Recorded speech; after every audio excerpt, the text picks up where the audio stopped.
తాకట్లో ఉన్న బంగారాన్ని విడిపించి ఆ రోజున మార్కెట్ ధర కట్టి మిగిలిన డబ్బును మీకు అందిస్తుంది కొమ్మూరి గోల్డ్.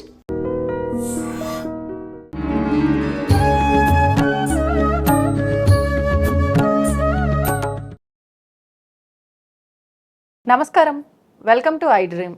ధర్మ మార్గం విత్ విజిత కార్యక్రమానికి స్వాగతం. ప్రస్తుతం మనతో పాటు ఉన్నారు దివ్య విశ్వశక్తి పరివార్తచారకులు స్వామి ఓం స్వరూప్ గురువు గారు. ఇప్పుడు వారితో మాట్లాడి మరిన్ని విషయాలు తెలుసుకుందాం. నమస్కారం అండి.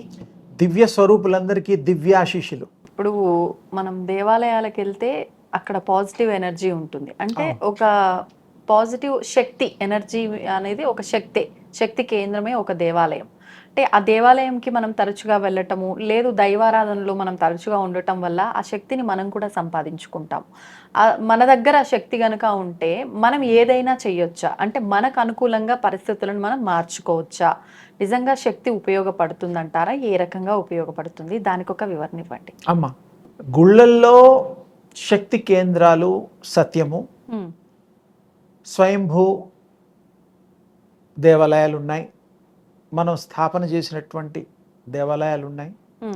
స్థాపన చేసిన దేవాలయాల్లో మానవులు యంత్ర స్థాపన, ఆ యొక్క ఏ దేవుడో ఆ దేవుడి యొక్క స్థాపనకి ఉండేటువంటి కార్యక్రమాలు క్రియలు చేసి ఆ తర్వాత స్థాపన చేయడం ఇవన్నీ ఉంటాయి. మామూలుగా శక్తి తనకు తానుగా వెలయడం చెట్టు రూపంలో కూడా రావచ్చు. రావి చెట్టు అవతారమే, వేప చెట్టు లక్ష్మీ అమ్మవారు రూపం అని చెప్తూ ఉంటారుగా అందరూ. ఊళ్ళల్లో అమ్మలు, గ్రామ దేవతలు, ఇవన్నీ రకరకాలుగా మనకి 9 అవతారాల్లో దేవుళ్ళు కూడా మనకు తెలుసు. బ్రహ్మ విష్ణు మహేశ్వరులు కాకుండా ఇంకా చాలామంది, వినాయకుడు ఉన్నారు, ఎంతో ఆంజనేయ స్వామి ఉన్నారు, కుమారస్వామి ఉన్నారు. అలాగే ఒక దేవాలయాన్ని స్థాపన చేసినప్పుడు అక్కడ పెట్టే దేవుడి యొక్క శక్తి కనీసం 1000 అడుగులు చుట్టూర్తా రౌండ్గా ప్రవహిస్తుంది, ప్రసరిస్తుంది. ఇది సత్యం. ఏ దేవుడైనా సరే, చిన్న దేవుళ్ళకి తక్కువ, పెద్ద దేవుళ్ళకి ఎక్కువ. తిరుపతి లాంటి దేవుళ్ళు అయితే 7 కొండలతో పాటు ఇంకా ఎన్నో కిలోమీటర్ల యొక్క ఆకర్షణ, జనాకర్షణ, లేకపోతే ప్రపంచవ్యాప్తంగా వెళుతున్నారు, దండం పెట్టుకుంటున్నారు, కొన్ని లక్షల మంది వెళుతున్నారు, కోట్ల రూపాయలు సమర్పిస్తున్నారు దేవుడికి. అంటే శక్తి. అంటే అడుగుతున్నాను, తప్పుగా అనుకోవద్దు, దేవుళ్ళలో కూడా దేవతల్లో కూడా చిన్న దేవుళ్ళు పెద్ద దేవుళ్ళు అంటే ఇక్కడ ఏమిటంటే అమ్మా, బాగా అడిగావు, నీకు చెప్పేస్తా, ఉపమానం చెప్పేస్తా. 0 బల్బ్ అని ఉంటుంది, 100 వాట్స్ బల్బ్ ఉంటుంది, 40 వాట్స్ ఉంటుంది, ట్యూబ్ లైట్ ఉంటుంది, ఫెడ్ లైట్స్ ఉంటాయి. ఇలా ఉన్నట్టు దీనికో అన్నిట్లో సర్వసాధారణమైనటువంటిది విద్యుత్ శక్తి. అది మీరు చిన్న బల్బు పెడితే చిన్నగా, పెద్ద బల్బు పెడితే పెద్దగా ఎలా అయితే వస్తుందో ఎగ్జాంపుల్గా, అలాగే మీరు దేవుళ్ళకి స్థాపన చేసేటప్పుడు మీరు ఆ స్థాపన యొక్క శక్తి క్రియలు ఉంటాయి. ఇప్పుడు మీరు ఊళ్ళల్లో మారమ్మ, పోచమ్మ, పెద్దమ్మ, రకరకాల తల్లులు ఉన్నారు. అక్కడ ఎంత 4/4 గ్రామదేవతలు 4/4 కూడా ఉండవు. చిన్న అది గుడి కూడా అనడానికి వీల్లేదు, ఓపెన్ గా కూడా ఉంటాయి, కొన్నేమో అంత మటుకే కవర్ అయి ఉంటుంది. మరి ఆ అమ్మవారు ఆ గ్రామ దేవత అంటే అర్థం ఏంటి? ఆ గ్రామాన్ని మొత్తం కాపాడే శక్తి కలిగిన తల్లి అని అర్థం. ఎవరు ఏ పొలిమేరలోంచి కొత్త వాళ్ళు వచ్చినా ముందు ఆ గ్రామ దేవతకి, రామస్వామికి, ఆంజనేయ స్వామి గుళ్ళు అక్కడే ఉంటాయి చివర్లో, అక్కడ అంతా దండం పెట్టుకొని కానీ గుళ్ళో అడుగు పెట్టిన వాళ్ళు ఊళ్ళో అడుగు పెట్టరు దర్శనం కాకుండా. అంటే ఒక దేవుణ్ణి స్థాపన చేసినప్పుడు, స్వయంభూ అయినప్పుడు, స్వయంభూ అయిన అమ్మవారు కానీ అయ్యవారు కానీ మనము ఎంత అడుగులు, ఊరంతానా, కిలోమీటర్ల, అది మనం చెప్పలేం. ఎందుకు? ఆ స్థాయి కలిగిన శక్తి కలిగిన గురువులు, ఉపాసకులు, దేవతా స్వరూపం కలిగిన ఆ దివ్య పురుషులు, దివ్యాత్మలు మాత్రమే చెప్పగలుగుతాయి. మామూలుగా గుళ్ళల్లో పెట్టినప్పుడు ఆ స్వామిని బట్టి వాళ్ళు చేస్తారు. కొంతమందికి ఆ ఎన్ని, ఇప్పుడు నేను మీకు ఉదాహరణ 1000 అడుగులు అని చెప్పా, పెట్టే వాళ్ళకి 1000 అడుగులని కూడా చాలామందికి తెలియదు. అంత ప్రవహిస్తుందా, శక్తి ఉంటుందని తెలుసు కానీ ఎంత దూరం వరకు వెళుతుందనే అది వారి గురువులకి తెలియచ్చు. అవునండి. అంటే తెలియకుండా స్థాపన చెయ్యరు కాబట్టి ఉమ్, ఉమ్. అది కొంచెం రహస్యం. అందుకని వారు ప్రదక్షిణాలు కూడా చేయడానికి గల కారణము, పాదాలు గుళ్ళో బయట ప్రదక్షిణ 108, ఒక 11 మినిమము ఉమ్, ఇలా చేస్తూ ఉంటాం కోరికలను బట్టి, నామం చేస్తాం. అప్పుడు ఈ పాదాల కింద అరికాళ్ళల్లో, ఉమ్, కింద పాదం అంటాం అరికాలు తగిలినప్పుడు ప్రవహించే ఆ యొక్క శక్తి పుంజాలు అవి దానికి తగిలి ఆ కింద నుండి సహస్రారం వరకు కూడా ప్రవహిస్తూ ఉంటుంది. ఆ, అది చాలా డీప్గా టెక్నికల్గా లాజిక్గా మాట్లాడుతున్నాను. ఆ. అలా ఉంటుందన్నమాట. అడుగు తీసి అడుగు వేస్తే మీరు స్వీకరించడమే, పిక్ చేయడమే, ఒక్కొక్క అడుగుకి ఒక్కొక్క శక్తి పిక్ చేయడం అంటే పర్సంటేజ్. అందుకని 108 అది మనస్సు పెట్టినప్పుడే మీకు ఆ విలువ తెలుస్తుంది. వెళ్ళమన్నారు కదా అని గబగబా తిరిగేసి పరిగెట్టేసి అయిపోయింది 10 ఇంకా నా పని కాలేదంటే కాదు. ఆ, మీరు ప్రశాంతంగా భగవంతుడి నామం చేస్తూ భగవంతుడి ముఖాన్ని చూస్తూ తాదాత్మ్యం చెందుతూ ఆ యొక్క ప్రదక్షిణాలు చేసినప్పుడే మీకు ఆ శక్తి ఇంజెక్ట్ అవుతుంది బాడీలోకి. లేకపోతే ఒక్క సెకండ్లో ఇలా ముట్టిలా తీసేస్తే ఏం కాదు. ఆ. వేసి ఉండాలి దేన్నైనా. అలాగే పాదాలు కూడా చక్కగా మెల్లిగా చక్కగా తిరగాలి నామాన్ని చెప్తూ. అప్పుడు ఈ గుళ్ళల్లో ఈ టెక్నిక్ పూర్వం నుంచి ఉంది, ఇప్పుడు కాదు. ఇది చాలామంది పూర్వులకి తెలుసు కాబట్టే ప్రదక్షిణాలు అనేటువంటిది ఒకటి పెట్టారు. ఉమ్, ఆ శక్తిని మీరు పుంజుకోండి అయ్యా, స్వీకరించండి అయ్యా అని. అవును. అందుకని అలా జరిగేది వస్తుంది. ఆ కలిగిన శక్తి ద్వారా వాక్శుద్ధి వస్తుంది, ఆరోగ్యం వస్తుంది. ఆ, ఆ దేవుళ్ళు ఇష్టదేముళ్ళు కులదేముళ్ళుగా దేవతలుగా మారి సర్వకాల సర్వావస్థలందు వారికి జీవితాంతము నీడలాగా కాపాడతారు, ఉమ్, మంచిని చేయిస్తారు, ప్రేమను పంచుతారు, సౌభాగ్యాల్ని పంచుతారు. ఉమ్.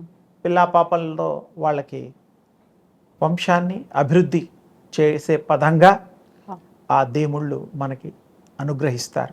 ఇప్పుడు అంటే మనం ఆలయానికి వెళ్ళి అక్కడ కాసేపు సమయం కేటాయించడము లేదు, శక్తి ప్రదక్షిణ కేంద్రం- ముఖ్యంగా చేయాలి. ప్రదక్షిణ అది చేస్తేనే కింద ప్రవహించే శక్తి మీకు పిక్ చేస్తారు, అంటే ట్యాప్ శక్తి చేయగలుగుతారు. మనకు రావాలి అంటే ప్రదక్షిణ ఒక్కటి సరిపోతుంది. తర్వాత గుళ్ళోంచి బయటకు వచ్చేటప్పుడు కూడా విరామంగా కూర్చుంటూ ఉంటారు. కాసేపు కూర్చుంటాం. అది అవును, కూడా అవునండి. లోతుగా వెళ్తే అది కూడా అర్థం అదే. ఆహాహా. కానీ అది చాలా మంది చెప్పరు. ఇప్పుడు నేను చెప్పిన ఈ ప్రదక్షిణలది కూడా చాలా వరకు ఎక్కువగా చెప్పరు.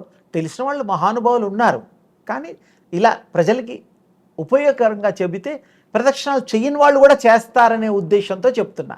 అంటే ఊరికే మనం కాసేపు అలా కూర్చోవాలి అన్న కూర్చోవడం వల్ల విశ్వాసంతో కూడా ఏదో కూర్చుంటాము. పిచ్చాపాటి మాట్లాడుతూ ఉంటారు, కొబ్బరికాయలు కొడుతూ ఉంటారు, అరటిపళ్ళు తింటూ ఉంటారు. అలా కాదు. మరి ఏం చేయాలంటారు? మనస్ఫూర్తిగా అక్కడ కూర్చున్నప్పుడు కూడా ఆ భగవంతుడిని తలుచుకుంటూ రూపాన్ని దర్శనం చేసుకుంటూ ఉంటేనే మీకు అది ట్యాప్ అవుతుంది. ఆ. లేకపోతే ఎలా అవుతుంది? కాదు.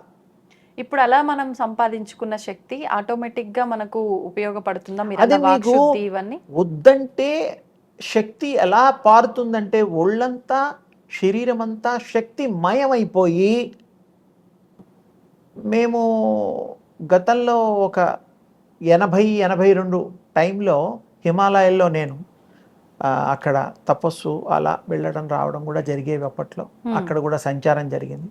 ఒక యోగిని తల్లి, ఆ అమ్మ పేరు శక్తిమా, ఆ అమ్మ పేరు. ఆహా. ఆవిడ కూడా చాలా దైవాంశ సంభూతురాలు. ఎవరికి ఎప్పుడు పడితే అప్పుడు గాలిలోనే మాయమైపోవడాలు, ఆ. ఏదంటే అది మీకు సృష్టించి ఇవ్వడాలు, ఓ. ఏదంటే అది. అప్పట్లో ఫలాలు ఇచ్చేది తల్లి. ఇంకెవరికి మరి యోగులకి అంతకంటే బంగారాలు అలాంటివి కోరుకోరుగా. అవును. అయితే అప్పుడు ఆ అమ్మవారు యొక్క శక్తి నాకు చూడ్డానికి అవకాశం చిక్కింది. వారు ఒక ఫలాన్ని ఇచ్చారు. సరే, ఇంకా కొన్ని చూపించారు, ఉమ్, అనుభవంతో చెప్పారు. మనకి కూడా ఆ శక్తి ప్రసరణ చేయగలుగుతారు. ఉమ్, కళ్ళతో చెయ్యొచ్చు, చూపుతో. ఎంత గొప్ప శక్తులు అంటే, ఉమ్. ఎలాగైతే ఇలా టార్చ్ వేస్తే ఎలా అయితే కాంతి ప్రయాణం చేస్తుందో ఆ మాదిరిగా వాళ్ళు దేవుడు గుళ్ళల్లో కూడా చూడండి ఇలా చేతులు ఉంటాయి. ఆ. ఇది ఇవ్వడం, ఇదేమో వారు యూనివర్స్లోంచి తీసుకోవడం. ఆహా. అందుకని ఏ దేవుడైనా ఇట్లా అభయహస్తం ఉంటుంది. అంటే మీకు ఎప్పుడు సుఖ సంపదలు ప్రసాదించే శక్తి మీకు ఇస్తారు. ఇప్పుడు మీకున్న శక్తిని ఇంకొకరికి ప్రసాదించవచ్చు. ఇవ్వచ్చు. మీరు సంపాదించింది మీ పిల్లలకి ఎలాగైతే రాసి పెట్టి బ్యాంకు డబ్బులన్నీ ట్రాన్స్ఫర్ చేసి ఎంత సహజమో ఇష్టం వచ్చిన వాళ్ళకి ఇస్తాంగా. భార్యకే కాదు, చెల్లైకే కాదు, ఫ్రెండ్స్కే కాదు, ఎవరికైనా సరే ఇస్తాం. ఇది ఎంత సహజమో శక్తి కలిగిన వాడు తలుచుకుంటే ఎదుటివాడు అనారోగ్యాన్ని ఆరోగ్యవంతుడికి చేయొచ్చు. డాక్టర్లు మందులు ఇస్తారు, పాపం వాళ్ళు చదువుకున్న చదువుకు న్యాయం చేస్తారు. ప్రాణాన్ని పోయడం అంటే అది అంత తేలికైన విషయం కాదు, దేవుడు చేయాల్సిన పనులు అవి. మీరు సాక్షాత్ శక్తి స్వరూపులైపోతారు, అమ్మవార్లు అయిపోతారు. అందుకని వారు ఇవ్వగలుగుతారు. ఇంకొక నమ్మడానికి శక్యం కాదు, కానీ గతంలో ఎన్నో జరిగాయి. చనిపోయిన వాళ్ళని కూడా బ్రతికించవచ్చు.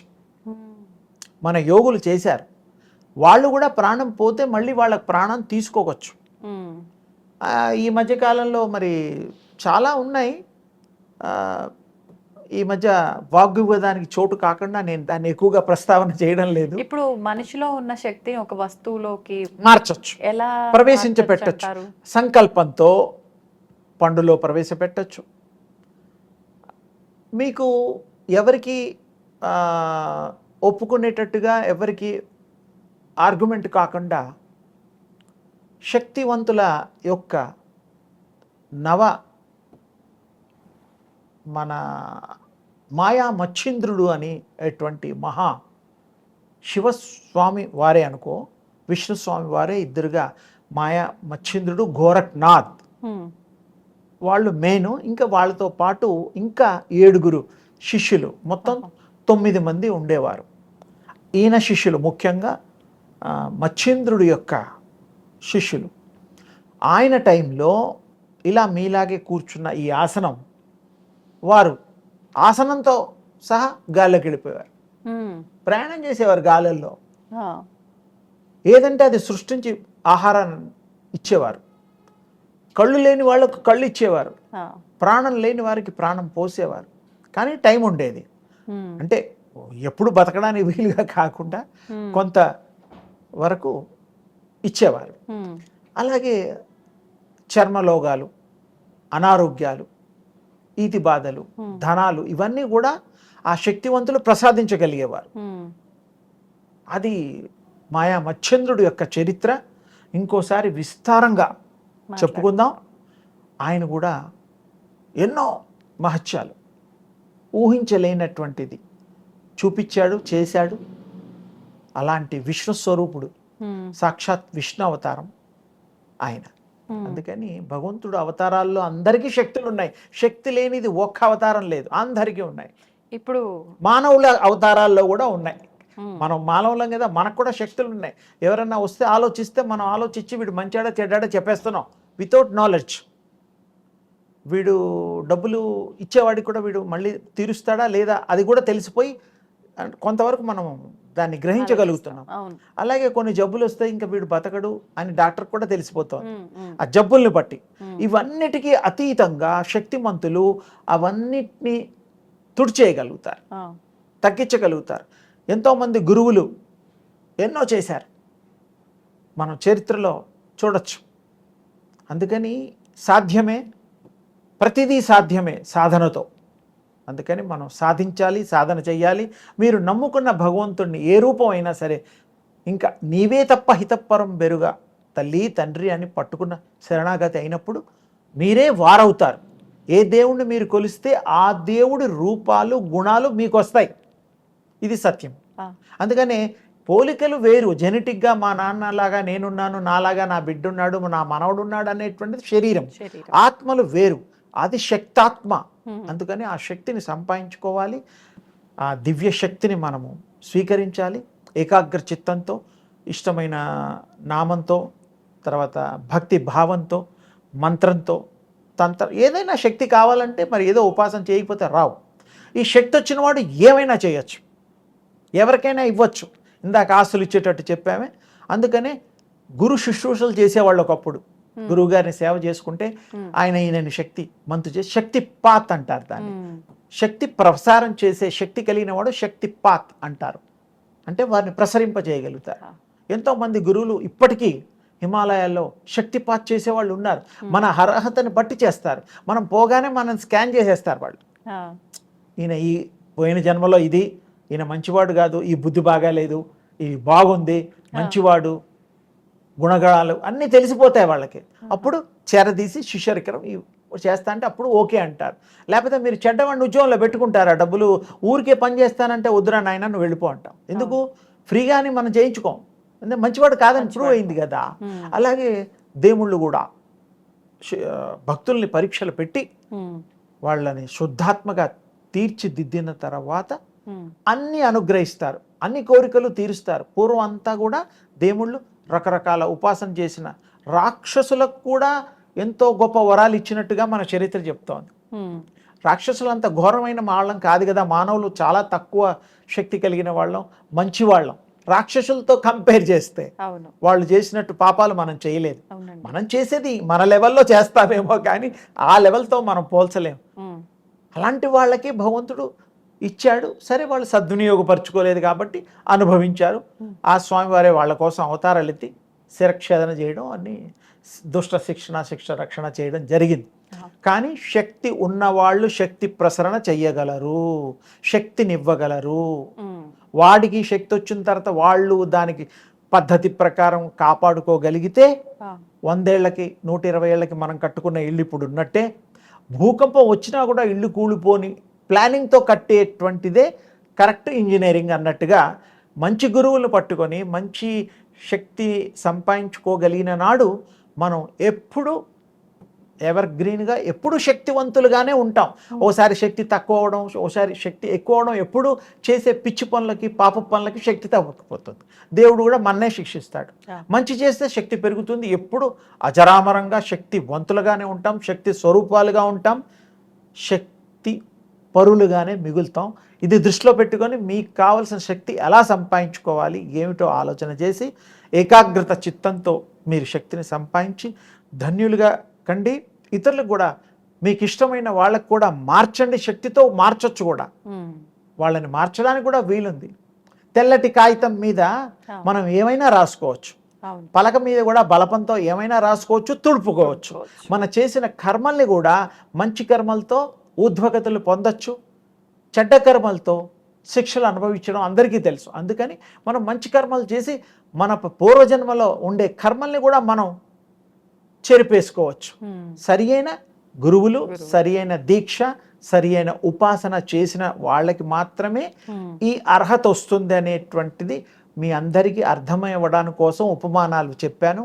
మీరు తప్పకుండా దాన్ని పాటించాలి. అనుగ్రహం, భగవంతుడి అనుగ్రహం ఎలా పొందాలో కూడా తేల్చుకొని మీరు నిర్ణయం తీసుకొని ఆ భగవంతుడి యొక్క కృప విశేషాలని మీరు పొందాలని దివ్యాశిష్యులు.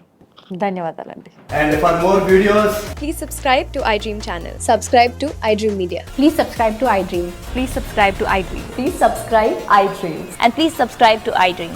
For more videos, subscribe to iDream. please like, share and subscribe to the channel. Congratulations, iDream. Subscribe to iDream. Subscribe to iDream. So subscribe to iDream Media. iDream ki iDream team andarki huge congratulations. Please subscribe iDream Media. Please subscribe to iDream. Subscribe iDream. Please subscribe to iDream.